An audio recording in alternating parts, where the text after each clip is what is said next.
The crimson sky of Callisto burned like a wound above the settlement ruins. Nadia Voss stood at the viewport of her quarters aboard the Dominion cruiser Indomitable, watching the desolate landscape below. 5 years in a captain's uniform hadn't made it feel any less like a prison. Her reflection stared back, stern features. "Captain Voss," the ship's AI announced. "Admiral Mercer requests your presence on the bridge." Straightened her obsidian uniform, the silver emblem of the Dominion Intelligence Division catching the light. "Inform the Admiral, I'll be there shortly." The corridors were clinical, polished metal, reflecting distorted images of crew members who averted their eyes as she passed. Few knew her background, but rumors circulated. A resistance fighter who turned coat, who'd betrayed her own people to serve the regime that had destroyed half the outer colonies. If only they knew the truth. Admiral Mercer was waiting. At 63, he commanded the Dominion's 7th Fleet with ruthless efficiency. "We've detected resistance activity in the Western Quadrant," he said without preamble. "It's a small group, but intelligence suggests they're after something important." In the ruins of Nova Haven Research Station, Nadia kept her expression neutral. "Nova Haven was destroyed 3 years ago. That's what you're going to find out." Mercer's eyes narrowed. "Your unique background makes you ideal for this mission." Her voice betrayed nothing of the sudden hollowness in her chest. Nova Haven, where everything had fallen apart. Where she had last seen him, hours later. Her shuttle broke through Callisto's thin atmosphere, descending toward a landscape scarred by orbital bombardment. Beside her, 3 Dominion soldiers checked their weapons-loyal men who believed they served a just cause. They landed 2 kilometers from the ruins, approaching on foot to avoid detection. The brittle soil crunched beneath their boots, red dust clinging to their armor. Nova Haven rose before them, a skeleton of twisted metal and shattered concrete, reaching toward the unforgiving sky. 3 individuals, Northeast Quadrant. Nadia signaled her team to spread out. They moved with practiced efficiency, weapons ready. The resistance fighters would be experienced, desperate. Dangerous, she entered the facility through a collapsed wall, stepping carefully over debris. Memories threatened to surface of planning resistance operations in these very corridors. Of stolen moments between missions, of promises made and broken. A shadow moved ahead. Nadia raised her weapon, finger resting lightly on the trigger. The figure ducked behind a fallen support beam. "Dominion intelligence," she called out. "Surrender now." Silence answered her. Then a low, familiar voice that sent ice through her. "Vanes, they said you'd come." The traitor returned to the scene of her betrayal. Keir Ryland stepped into the dim light. His eyes, once warm amber, had hardened to cold stone. "Hello, Nadia." He held an ancient pulse rifle, not pointed at her but ready. 5 years wearing their colors. Was it worth it? Behind her, she heard her team approaching. Seconds remained before bloodshed would be inevitable. "You don't understand what happened," she whispered urgently. "I understand enough." His jaw tightened. "You chose them over us. Over me." Her comm unit crackled. "Captain Voss, report status." Time slowed. "Made the right choice now. No hostiles," she reported. "Proceed to the lower levels." As her team moved past, Keir's eyes widened slightly, questioning, suspicious. "Broken," she whispered. "Even when they're buried under years of lies." The ruins of Nova Haven groaned under the weight of memory and decay. Nadia directed her team to the lower levels, creating precious minutes alone with Keir. "We have 5 minutes before they realize I sent them on a wild chase," she hissed, holstering her sidearm. "Whatever you came for, get it and go." Keir's expression remained guarded, fingers still wrapped around his pulse rifle. "Just like that? You betray your new masters to help me?" "I never betrayed," she bit back the words. Frustration tightening her throat. "There's no time, Keir. The resistance intel about Nova Haven. What are you looking for?" A crash echoed from below, followed by shouting. Her team had encountered something unexpected. "The Lazarus Protocol," Keir finally said. "Research files on biological regeneration technology. The Dominion used it on their soldiers at Proxima. Centauri, we need proof." Nadia paled. "The Eastern Wing, Sublevel 3? But it's collapsed. There's another way." Kier moved toward a section of wall that appeared solid. His fingers found an invisible seam, and a panel slid open, revealing a narrow maintenance shaft. "Coming, Captain?" The sarcasm in the title stung, but she followed him into the darkness. The shaft descended steeply, barely wide enough for their shoulders. Their breath mingled in the confined space, unavoidably intimate after years apart. "The Resistance thinks I'm dead," she whispered as they climbed down. "It was safer that way." "For whom?" Kier's voice was tight with suppressed emotion. They emerged into a dimly lit corridor. Emergency lights still functioning after all these. Years ahead lay the research wing, sealed behind a heavy security door. Kier approached a terminal, fingers flying across the interface. "Your access codes won't work anymore," Nadia said, moving beside him. "I'm not using mine." He glanced up. Expression unreadable. "I'm using yours." The door slid open with a hydraulic sigh, revealing a laboratory frozen in time. Equipment lay scattered where researchers had abandoned it during the evacuation.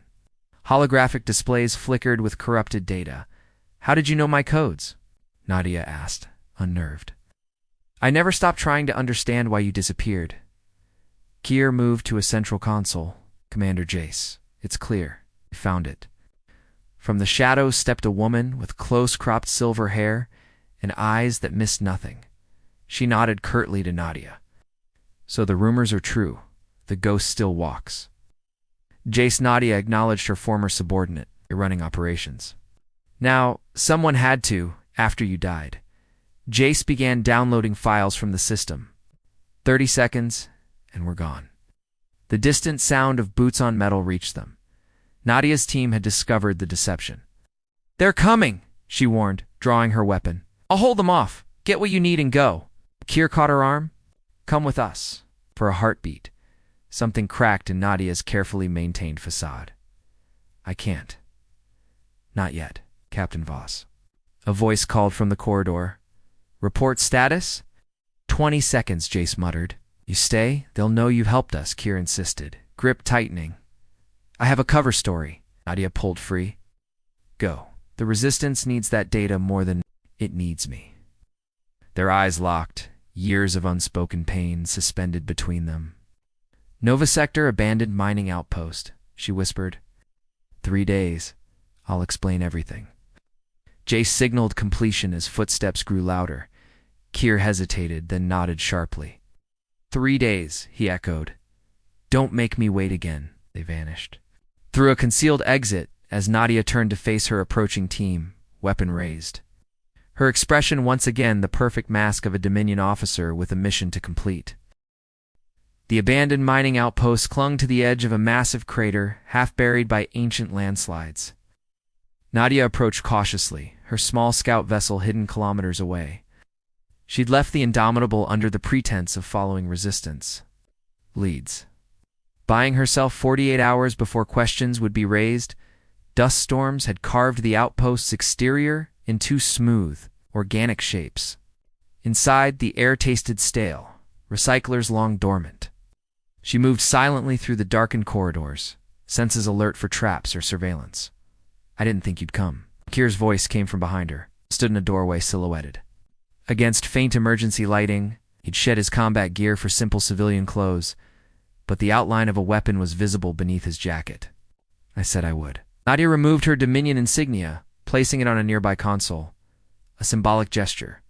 No tracking devices, no weapons, except this. She indicated her sidearm. "I'm keeping that." He nodded toward an inner chamber. Jace wanted to be here, but I convinced her this conversation should be private. The room had once been a communal area. Now it held only a table, 2 chairs, and a portable heater casting orange light across their faces. They sat across from each other, 5 years of separation like a physical presence between them. "Why now?" Kier finally asked. "After all this." Time, Nadia's hands, usually so steady, trembled slightly. "Because we're running out of time. The Dominion is planning something called Operation Sunfall. I don't know details, only that it targets remaining Resistance strongholds simultaneously."